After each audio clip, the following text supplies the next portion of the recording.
Dear family and friends, greetings to all. Our church has an ancient, incredible musical instrument, the Pipeorgan. I call Sam our music director and Sam our videographer. Both came together to share the features of this musical instrument. This organ was installed in 1950s, and as a part of renovation, the organ has been brought back to life by servicing and restoring it. I call everybody to hear this beautiful documentary and support the church to maintain it. God bless you all.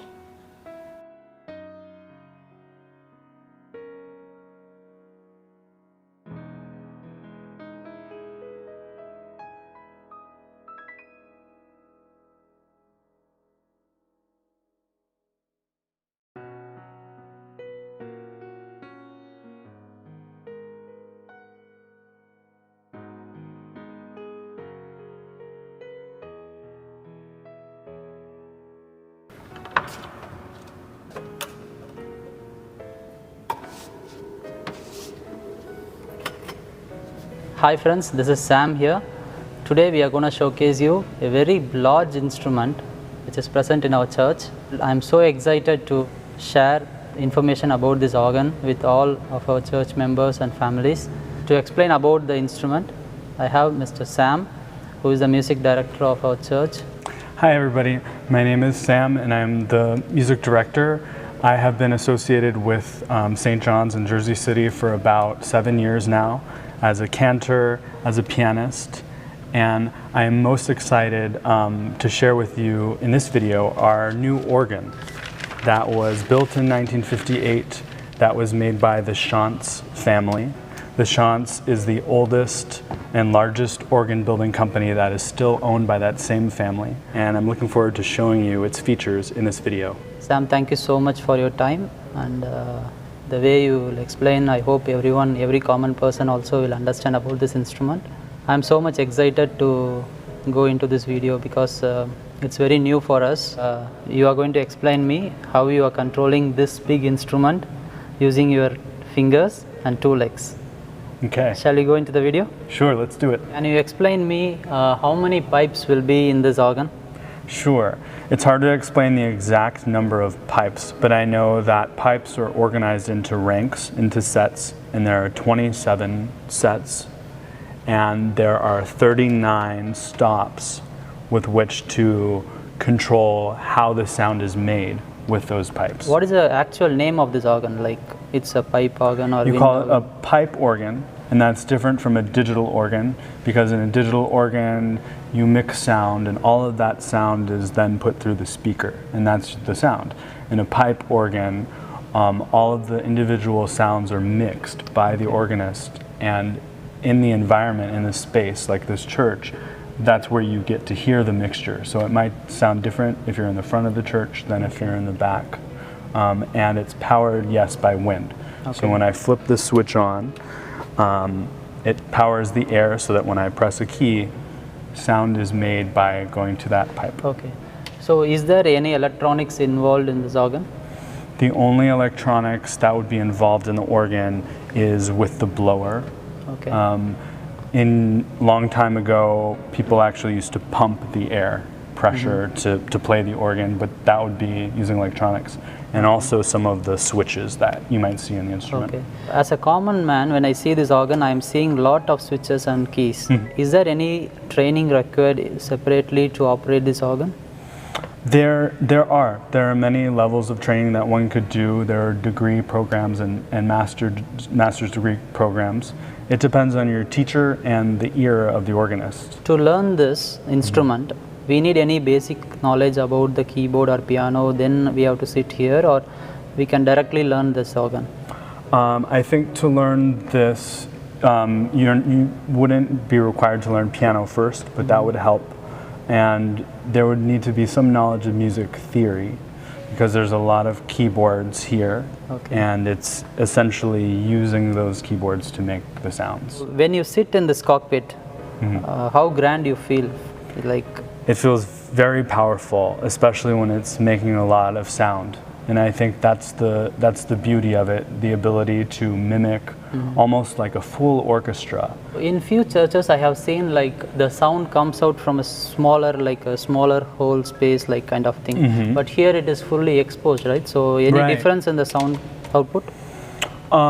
It depends on the space and how it's constructed. I like how it's open and there's a lot of resonance, meaning echo, in this particular building because of how it's constructed and also because the carpet has been removed. And it makes a great deal on how it echoes. So when I play, I'll sometimes play and then I'll have a moment of rest, of no sound in between the songs to take advantage of that ability of this church to have echo. And it makes it sound more beautiful. When you are playing, if anything happens, like some key is not working, some chord is not working, whether you can go and check it out or you need a special engineer for this? It depends. If there's something going wrong, I can adjust it in real time.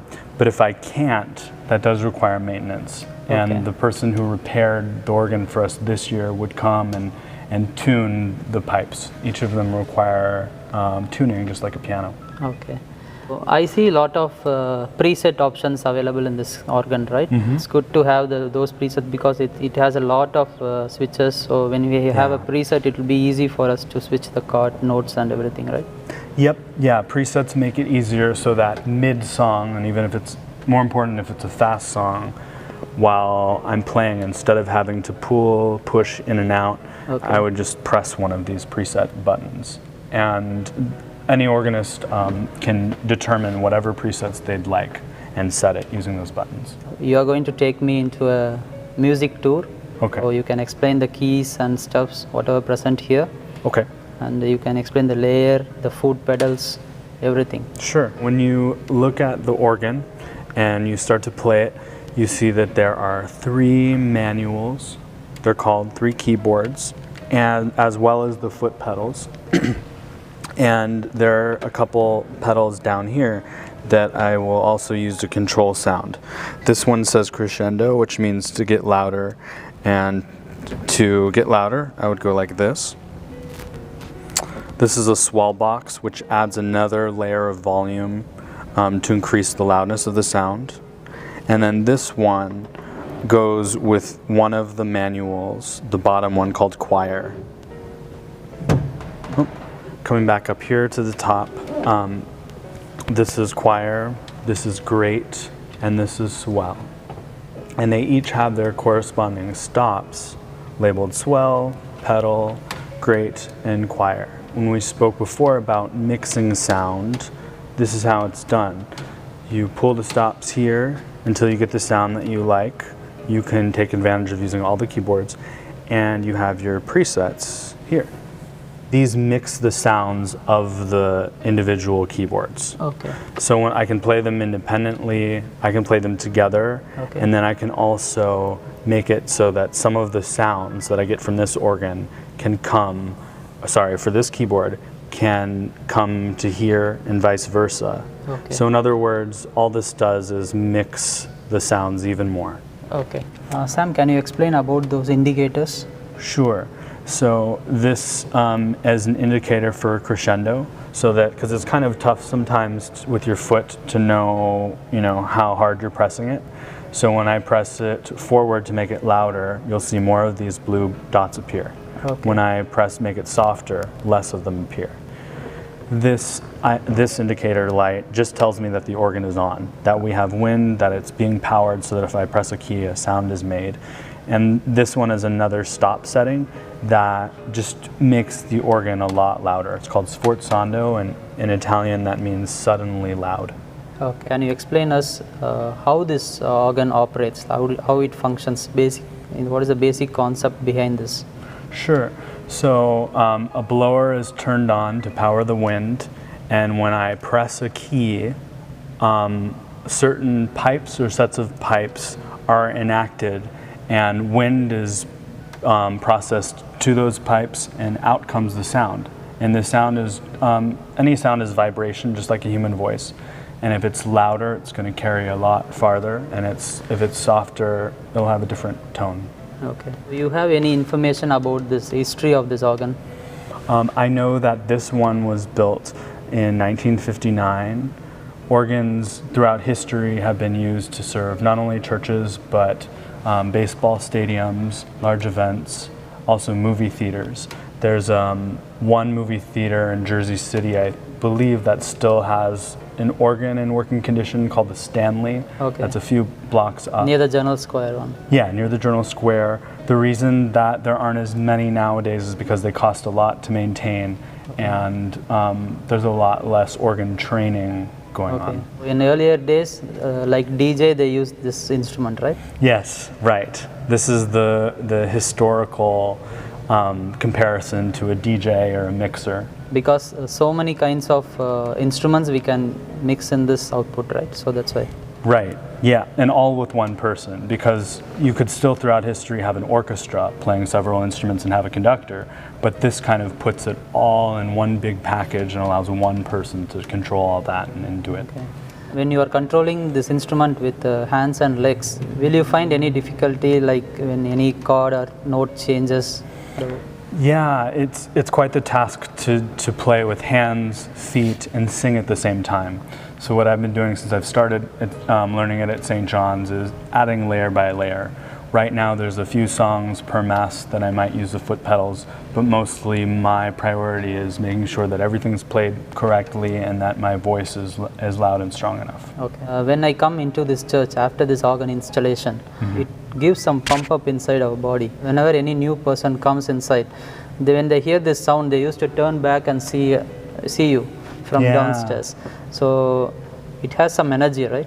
That's right. It's very exciting and I believe inspiring to walk into a church and feel those sound vibrations put out by an organ. It's an experience like nothing else. I do see people turning back to and enjoying it here. Yeah. Why this organ is not facing towards the church, it's facing towards the instrument? What is the reason? That's a great question. I think because most of the time the organ console, and meaning this part, not the pipes, is so large that you can't see behind it. So what they do is they turn it around, having it face that way, and most organists have a mirror, especially in a large church, so that then I can look and see what's going on while I play and my view isn't obstructed. Okay, you can start explaining each and every function of the keys. Okay, we have our keyboards here and we have our stops, and the stops make different sounds. So I'm going to play these keys for you and to show you what they sound like now with the settings. Right. Watch what happens, or listen to what happens when I pull this super octave and a couple of these other ones. So it adds a different sound. Okay. There are a couple other interesting sounds on this side. This one's a trumpet, for instance. So that might come in handy, say, for Christmas. Okay. So this is without. With.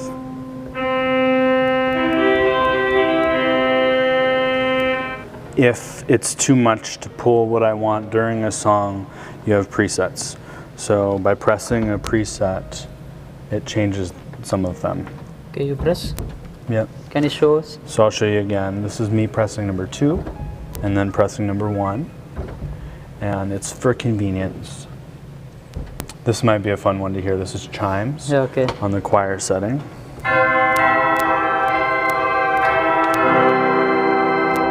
It's very different. I wouldn't use that for every mass, but for a particular song, that would be fun to add. So the foot pedals of the organ are used to add lower notes to songs. There are many ways you can play using your feet, and I can show you that.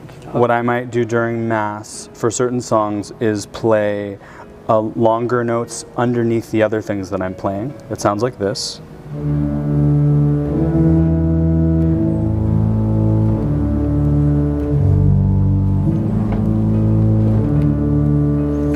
You can play with your heel or your top of your foot, just like this. And if you were to see an organist give a concert with more complex music, they would use their feet like this.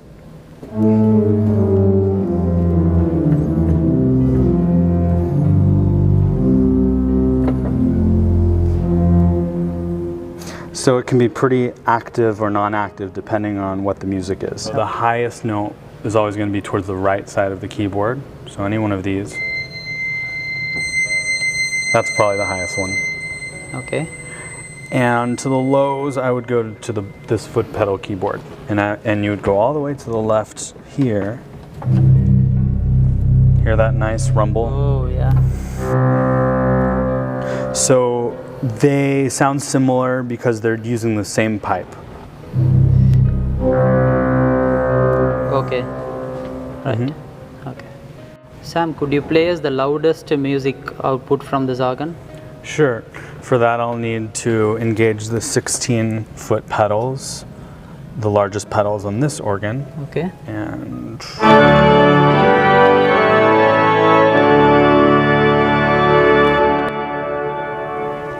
you can hear how long the sound lasts. Yeah. I would never play that for mass, but for a concert or to hear the power of the organ, it shows you how incredible it is. Seeing your explanations, I myself want to sit in this seat and just try this cockpit. Is it possible? Sure. Okay, let's try it. So you can try, if you'd like, play this one. That'll give you a nice feel.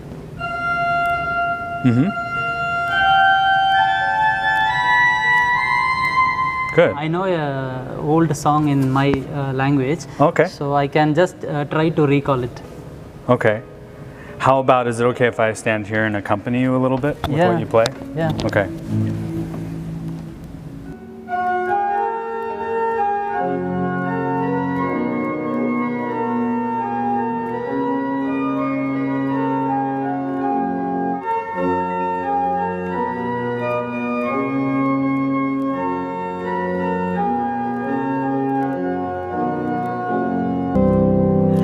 Sounds great. Sam, it is so pleasure to be with you, to know about this ancient music instrument.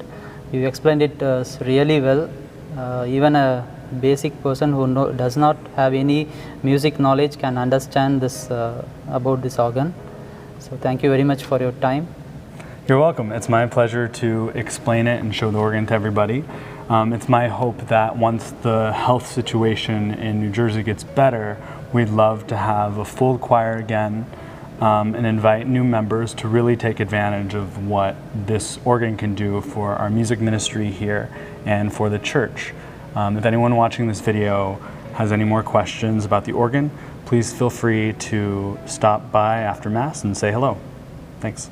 Thank you.